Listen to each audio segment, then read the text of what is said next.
So I'm referring to the excess. We are electrical people. There's a spark of electricity in every cell in the body.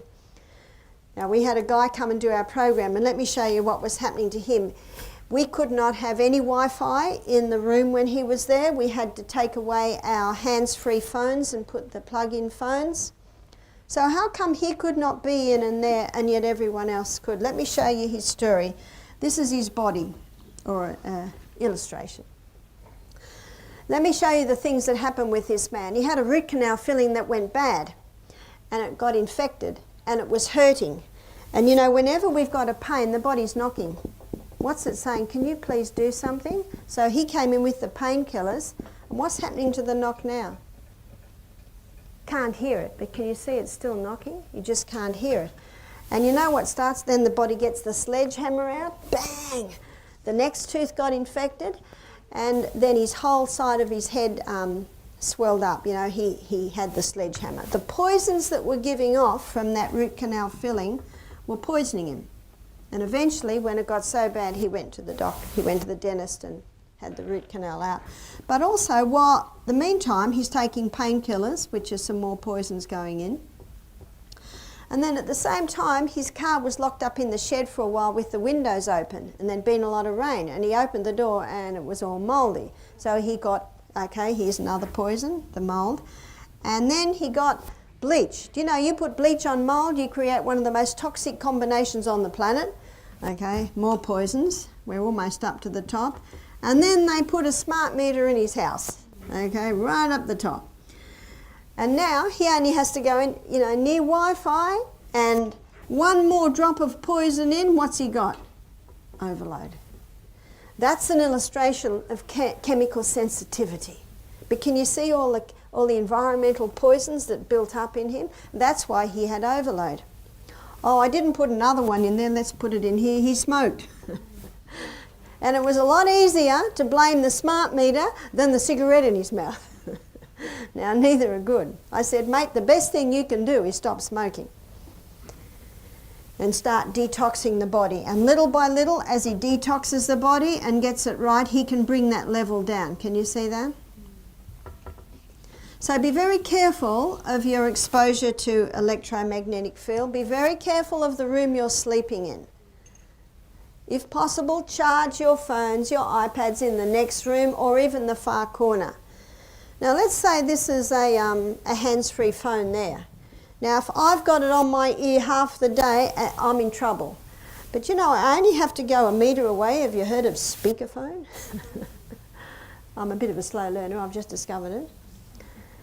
And you've got about 50% less exposure. You only have to go about 3 foot away and you've dropped your exposure by about 90%. So that's really good to know that you don't have to go very far away and you greatly reduce your exposure. So just be careful of your exposure, especially of the room that you're sleeping in. Something else that many people don't realise is quite a toxic poison, and that is mould. In fact, if you look in the Bible, it talks about mouldy house, destroy the house, mouldy clothes, burn them. This is toxic stuff. When I was a little girl and the bread was mouldy, my mother used to say, it's all right, it's just penicillin. It's actually not quite like that, as I will show you. What is mould? Basically, it's a microorganism. And micro means microscopic, organism means it's a living thing.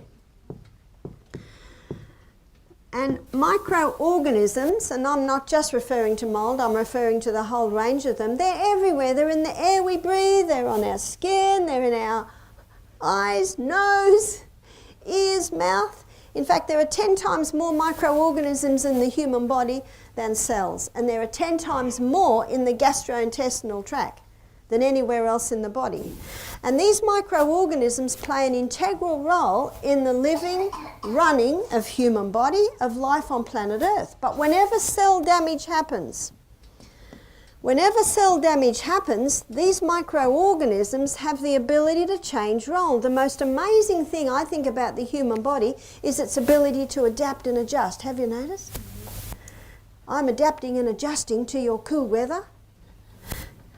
And if I go on a holiday in Bali, I adapt and adjust to that. We adapt and adjust. Now this is good news and bad news, but these microorganisms also adapt and adjust to the environment. So whenever there's cell damage, they now have the ability to change roles and they become the cleanup team. One microbiologist that did our program, he said, we microbiologists call them the garbage collectors. That's their role on planet Earth. And their name is bacteria. That's what it is, that's what it does. Florence Nightingale knew this. She's called the mother of nursing. She was asked to go to Scutari in the mid-1800s because 50% of the young men that went into the hospital in Scutari were dying. So here's Crimea, where the British and the French are fighting the Russians. Here's the Black Sea. They were put in boats and sent down to Scutari, where there was an ex-army barracks, Turkish army barracks made into a hospital. So Florence Nightingale was asked to go there because 50% of the young men that actually got there, if they didn't die on the boats, died. They had a better chance on the battlefront than in that hospital. When Florence got there, she was appalled. It was filthy. She did all she could, but she knew a lot of wealthy men because her father was a wealthy man and influential people, and she agitated to the point where they started the Sanitary Commission. So a group of doctors came over and looked at it, and this hospital was basically built down there in a swamp. They found a dead horse, they found a dead dog, so it was basically in a terrible environment. So they quickly fixed it all up. You know, within 6 months of this Sanitary Commission starting and Florence Nightingale and her nurses scrubbing the inside, the death rate went from 50% to 2%. This is 80 years before antibiotics. That's why we should never forget Florence Nightingale. It's why the pharmaceutical companies don't want you to investigate Florence Nightingale. And when she eventually, 20 months later, went back to England, they hailed her as a heroine. Queen Victoria and Prince Albert were there to meet her. When she saw the welcoming party, she changed her name to Mary Smith and went down the back gangplank and went home.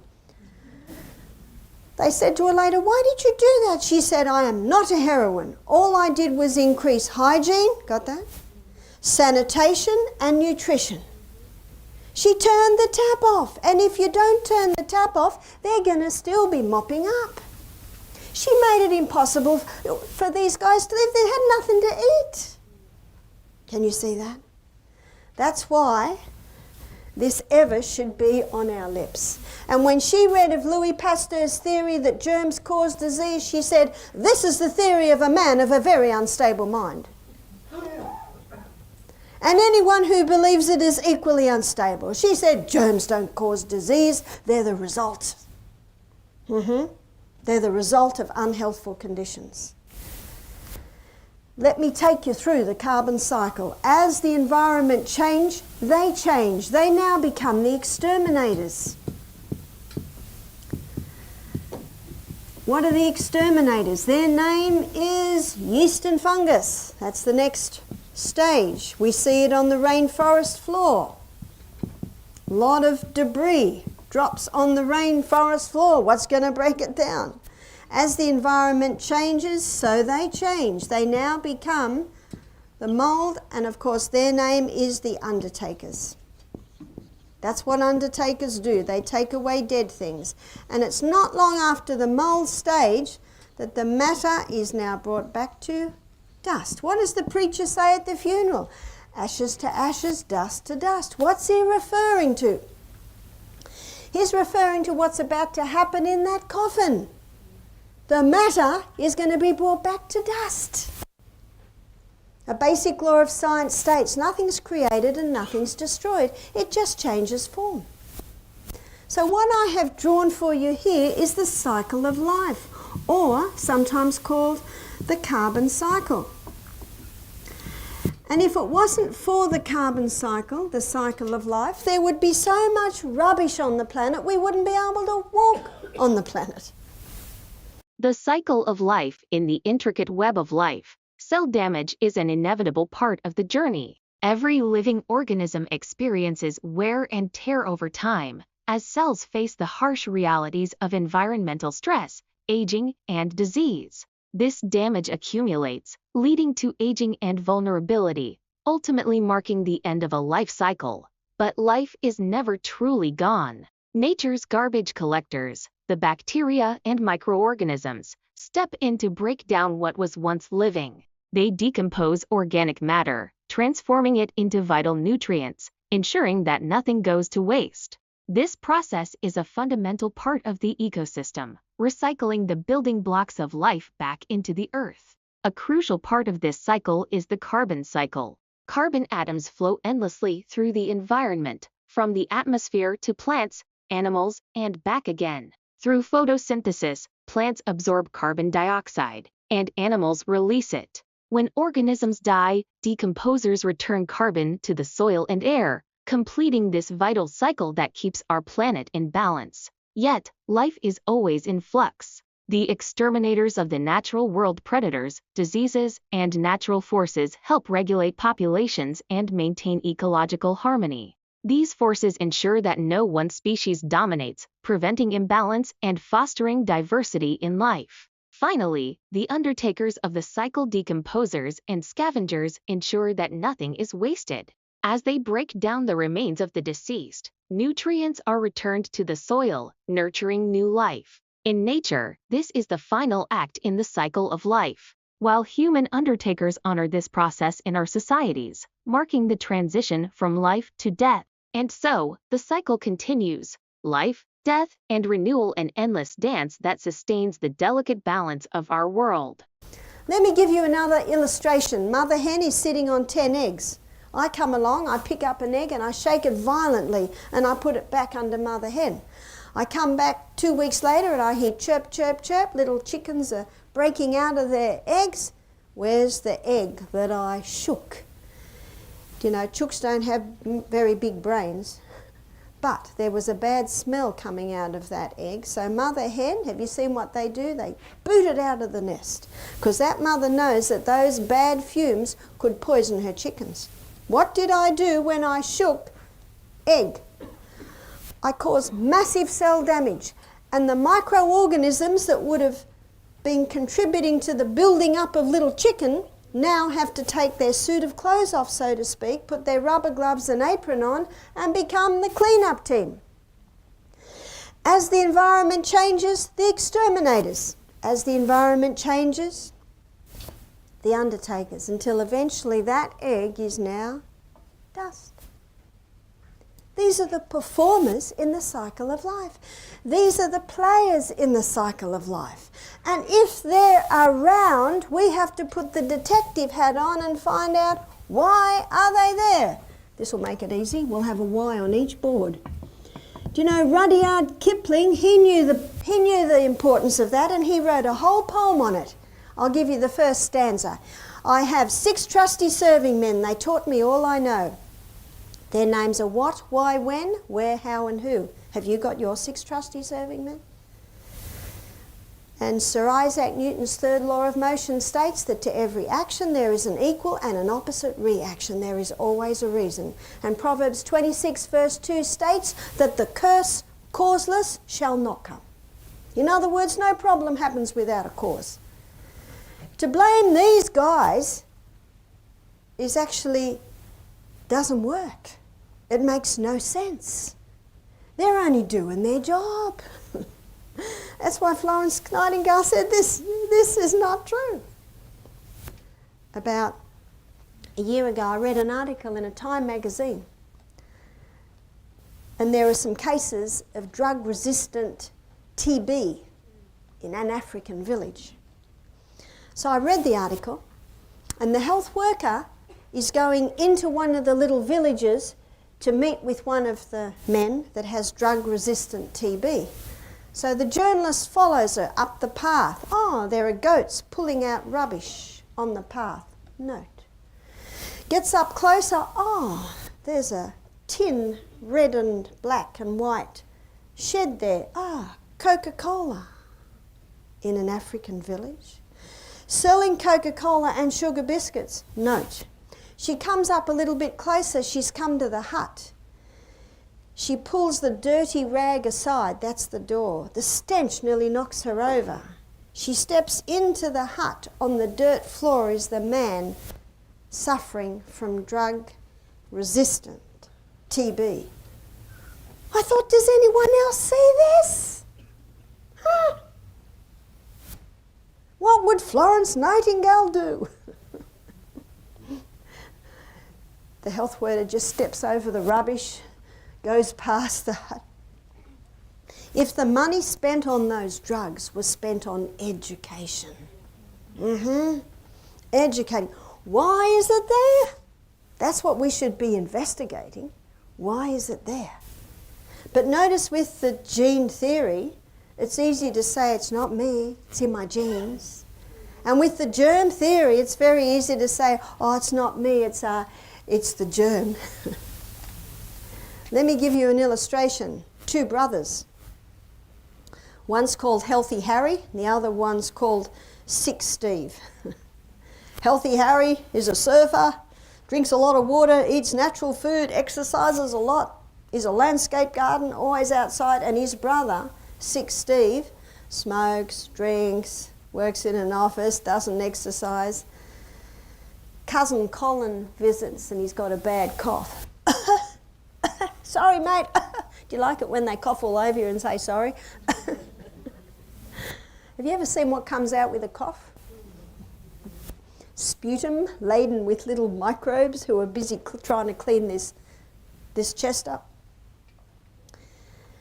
They jump on Sick Steve and go, yippee, feast in this body. What do they eat? They eat rubbish. They're garbage collectors. They jump on Healthy Harry. Nothing to eat. Have you seen that? Nothing to eat. You know what a cold is? It's a house clean. In the 1940s in Edinburgh, the Common Cold Research Unit was set up to find the cause and the cure of the common cold. Notice the time, 1940s? After 40 years they closed because of a total failure to find the cause of the common cold. Do you know what a common cold is? It's a house clean. And when you cough up all those strange looking bits and pieces, rejoice!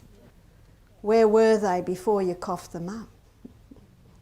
When I was a nurse, if I got bronchitis and I coughed up yellow things, I'd think, I've got an infection, I must go and get an antibiotic.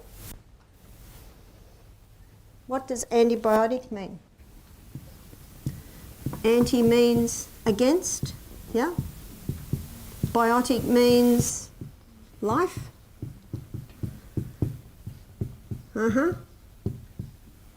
Anything that has the ability to kill a small organism has the potential to kill a large, and what are we? We're the large. 1% of doctors today are claiming that antibiotics are causing more problems than they ever cured. 1929, Alexander Fleming, he's growing bacteria in flasks in his laboratory. He comes in one morning and it's all dead, and he knew Newton's third law of motion.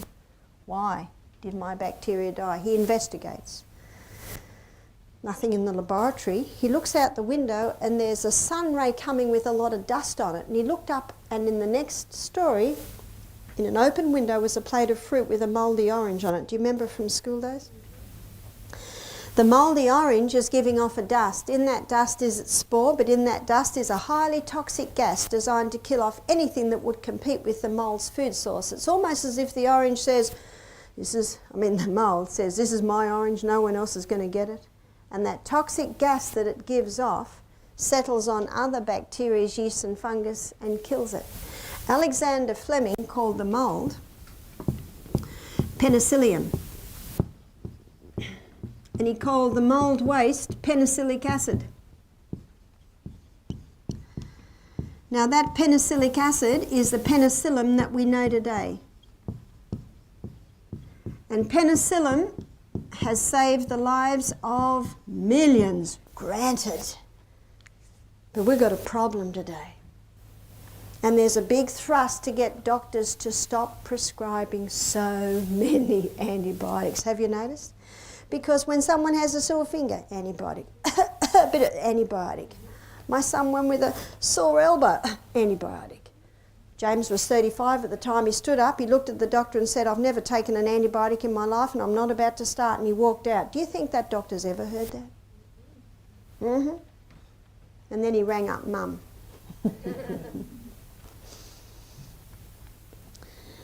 I'm not against antibiotics. They will continue to save lives. But the problem today is people are so immune to it that when they get a serious problem and the antibiotic may save their life, it actually is not working. And especially in my natural remedies seminars in the day, and I think they'll be filmed, so if you're unable to come, because some of you may have to work, you will be able to access that. But you can also go to YouTube and look at some of my poultice things there, which will show you alternatives. So I raised children that got cold, some of them got bronchitis. I had one child that used to get asthma, and I was able to teach it without antibiotics. To date, they have tested 1.5 million different molds, yeasts and funguses. 1,000 of those are known to cause disease in mankind. That's why this stuff is toxic, and it's in your house. You've got to keep away from it. It's not what my mother said. Mouldy bread is not. It is not an antibiotic. Remember what it means? Against life. They were so excited with the discovery, they tested hundreds of different mould wastes, and 80% of them killed the rats they were tested on. That's a bit scary, isn't it? The human body is designed to heal itself. And in a crisis, drugs may save lives. But you know what? Most people should go through their whole life never even having a crisis. And especially if it's nipped in the bud, and especially if the body's given the right conditions. There was a contemporary at the time of Pasteur called Antoine Bouchon. And Antoine Bouchon, 6 times professor, this guy, but most people have never heard of him because his theory was not popular. He said germs don't cause disease, they're the result of unhealthful conditions. Well, no one wanted to know about that. He also said disease is born in us and of us. He got a dead cat one day, wrapped it in an airtight container, came back 4 months later, opened the container. What did he find? One lady said, a dead cat. Dust, maybe a few bones. What brought cat back to dust? No blowfly and maggots, no dingo had a nibble, no crow had a nibble, no worms came up and helped, no dung beetles helped. Airtight container. The microorganisms who are an integral part of living, running cat had to take their suit of clothes off, so to speak, put their rubber gloves and apron on because of the cell damage, and became the clean-up team, then the exterminators, then the undertakers, till eventually they'd brought back cat back to dust.